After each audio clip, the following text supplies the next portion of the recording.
Olá, queridos estudantes, dia 23 de abril é o Dia Mundial do Livro, data criada pela Unesco para celebrar o livro, incentivar a leitura e valorizar os autores dessas histórias que tanto nos encantam. Histórias que podem estar no formato tradicional e digital. Pensando nisso, a Escola Monsenhor Bicudo está lançando o Clube da Leitura Digital, onde você já está convidado a participar. Lá no Padlet vocês irão encontrar várias indicações de leitura, mas também podem curtir, comentar e até publicar um texto de sua autoria, hein? Então, quer saber quais histórias já estão lá? Olhe só isso! Olá pessoal, eu sou a professora Andresa e minha dica de leitura de hoje é o conto Venha Ver o Pôr do Sol, da Lígia Fagundes Telles. O conto fala de uma história de um casal, ou melhor, um ex-casal, Ricardo e Raquel. Ricardo ficou durante dias implorando um último encontro com a sua ex-namorada Raquel. Vou ler um trechinho para vocês. Ver o pôr do sol? Ah, meu Deus! Fabuloso, fabuloso. Me implora um último encontro, me atormenta dias seguidos, me faz vir de longe para essa buraqueira, só mais uma vez, só mais uma. E para quê? Para ver o pôr do sol num cemitério? Quer saber mais um pouco sobre essa história? Busque lá no Padlet Clube de Leitura e leia o texto na íntegra. Tenho certeza que vocês vão gostar muito dessa história cheia de mistérios. Boa leitura para vocês! Olá, queridos estudantes! Hoje eu vou fazer a leitura do Conto de Escola de Machado de Assis para inspirar vocês aí a fazerem a continuidade da leitura no dia do livro. A escola era na Rua do Costa, um sobradinho de grade de pau. O ano era de 1840. Naquele dia, uma segunda-feira do mês de maio, deixei-me estar alguns instantes na Rua da Princesa, a ver onde iria brincar amanhã. Hesitava entre o Morro de São Diogo e o Campo de Sante. Ana, que não era então esse parque atual, construção de gentleman, mas um espaço rústico, mais ou menos infinito, alastrado de lavadeiras, capim e burros soltos. Continue a história, eu não vou contar mais, é curtinho. Procure no Padlet que vai deixar para vocês aí exposto o texto completo. Um beijo, comemorem o dia do livro!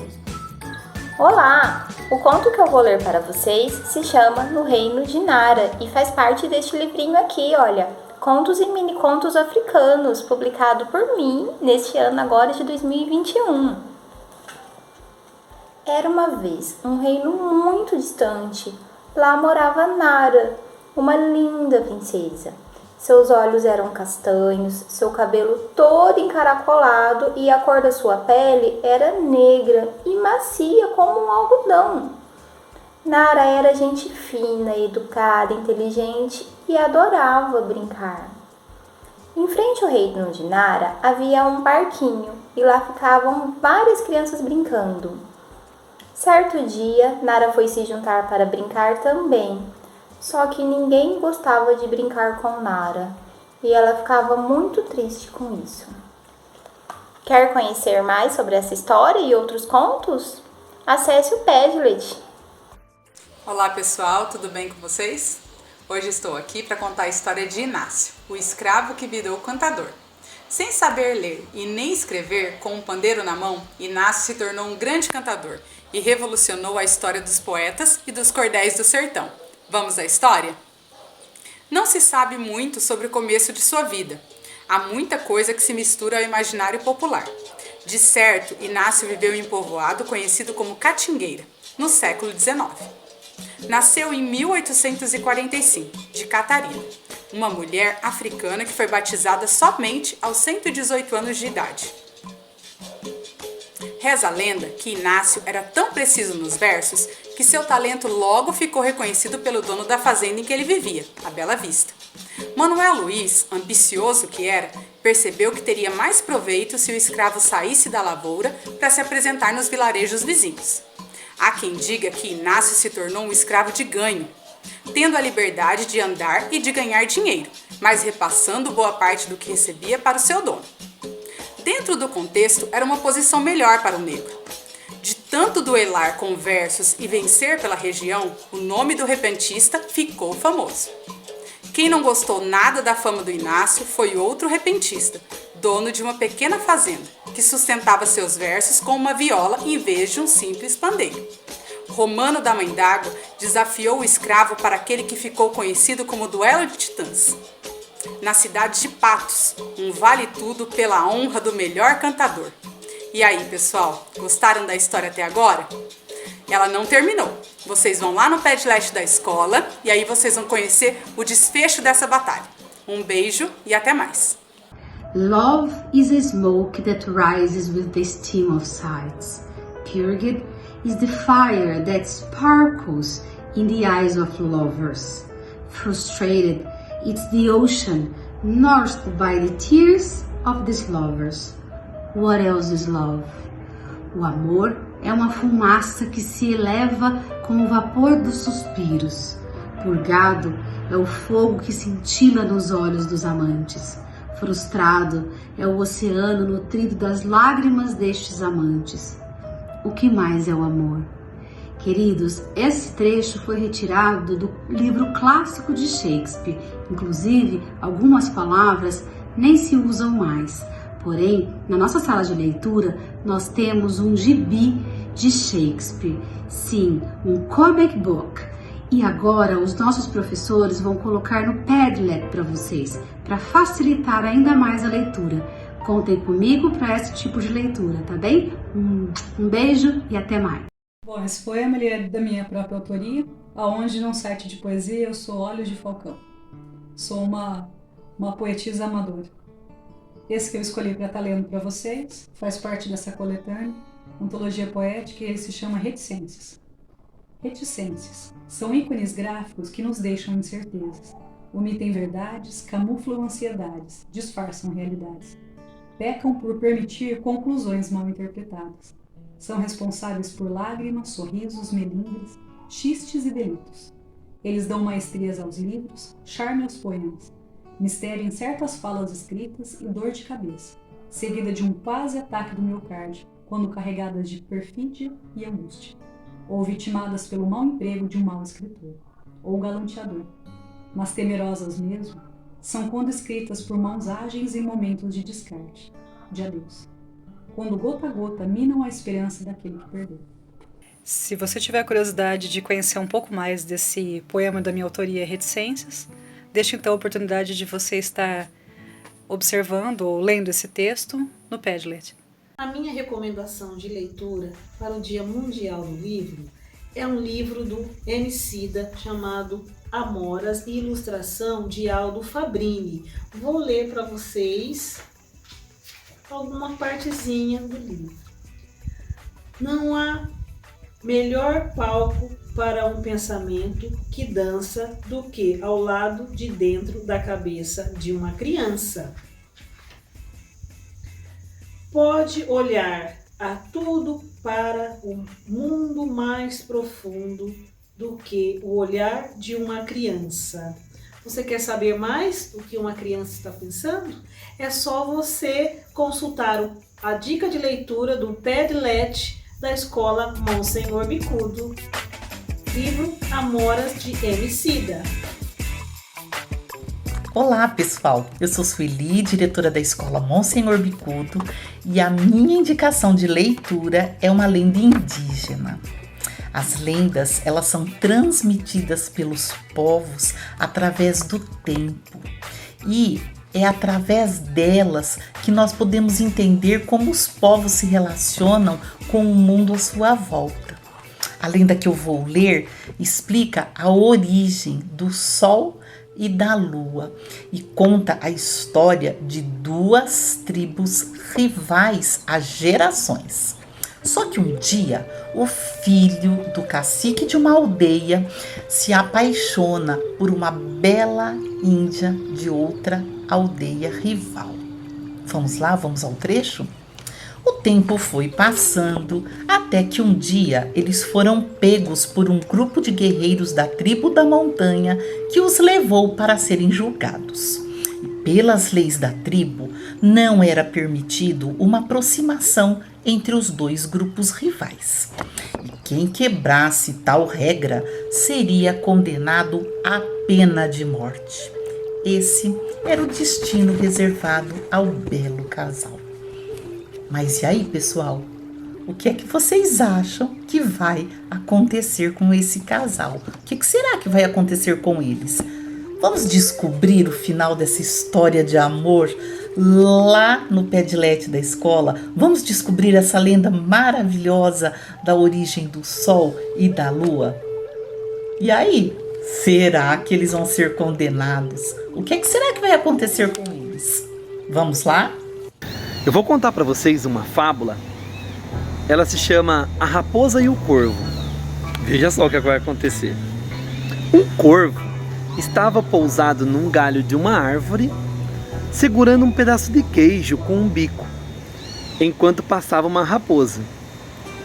Quando viu o corvo com o queijo, a raposa logo começou a pensar um jeito de roubar o seu alimento. Logo, ela pensou num plano e foi para debaixo da árvore falar com o animal. Que pássaro lindo! Que penas e cores maravilhosas! Será que a voz dele também é bonita? Seria a ave mais impressionante que eu já vi? Escutando aquilo, o corvo ficou orgulhoso e cheio de vaidade. Para mostrar sua voz, ele abriu o bico e começou a cantar. Você ficou curioso? Você quer saber o final dessa história? Vai no Padlet da escola e procura, tá bom? Gente, tchau, um abraço para vocês. Eu sou da sala de leitura, me chamo Eliana. Agora eu vou falar com vocês, contar para vocês uma fábula. Ela chama-se A Lamparina. A lamparina, bem cheia de óleo, esteve acesa para ter uma luz clara e constante. Ela começou a se encher de orgulho e a se vangloriar, dizendo: eu brilho mais que o próprio sol. Mas logo depois veio um sopro de vento e a apagou. Alguém pegou um fósforo e acendeu novamente, dizendo: vocês gostaram da fábula? Querem saber o final? Vão até o Padlet da escola, tá? Tchau, obrigada.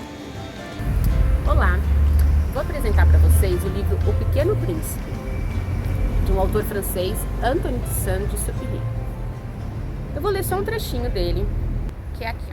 As pessoas grandes aconselharam-me deixar de lado os desenhos de jiboias abertas ou fechadas e dedicar-me de preferência à geografia, à história, ao cálculo, à gramática. Foi assim que abandonei aos 6 anos uma esplêndida carreira de pintor. Eu fora desencorajado pelo insucesso do meu desenho número 1 e do meu desenho número 2. As pessoas grandes não compreendem nada sozinhas. E é cansativo para as crianças estar toda hora explicando. Se quiser saber mais dessa história, vai até o Padlet e continue essa leitura. E a minha indicação pessoal é da Cristiane Sobral e conta a história de uma menina que luta para ter a sua identidade respeitada. Lá onde ela mora, todo mundo implica com seu cabelo. Se chama Pichain. Só um trechinho. Foi a partir do meu Pichain que percebi o comportamento de uma sociedade que insistia em me enquadrar num padrão de beleza. A tal vizinha apareceu lá em casa dizendo que viajaria por uns dias, mas quando voltasse traria um produto para dar um jeito no meu rebelde. O René era um creme preto muito usado pelas negras no subúrbio do Rio de Janeiro que alisava e tingia os crespos. A propaganda da embalagem mostrava uma foto de uma mulher negra, sorridente, com as melenas lisas. Só que o efeito do produto não era eterno. Logo que crescesse um cabelinho novo, era necessário reaplicar o creme. O produto era passado na cabeça com ele bem quente. Eu brincava lá no quintal distraída quando ouvi o chamado grave de minha mãe, já com a panela quente nas mãos, e pensei com pavor na foto da mulher com cabelo alisado.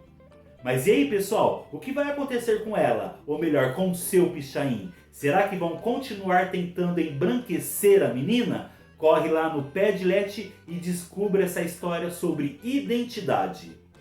Olá, alunos e professores da Escola Estadual Monsenhor Bicudo. Eu sou a Ana Luísa Guimarães, estou como dirigente regional de ensino de Marília. O livro que eu escolhi chama-se Quarto de Despejo, Diário de uma Favelada, da Carolina Maria de Jesus. E justamente como o nome diz, é o diário de uma mulher que morou na favela, que enfrentou todas as adversidades dessa sua condição, mas que com muita poesia escreveu e relatou toda a sua vida.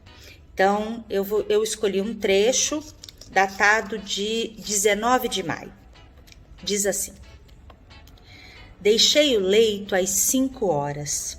Os pardais já estão iniciando a sua sinfonia matinal. As aves devem ser mais felizes que nós. Talvez entre elas reina a amizade e igualdade. O mundo das aves deve ser melhor do que o dos favelados, que deitam e não dormem, porque deitam sem comer. O que o senhor Juscelino tem de aproveitável é a voz. Parece um sabiá, e a sua voz é agradável aos ouvidos. E agora o sabiá está residindo na gaiola de ouro que é o catete.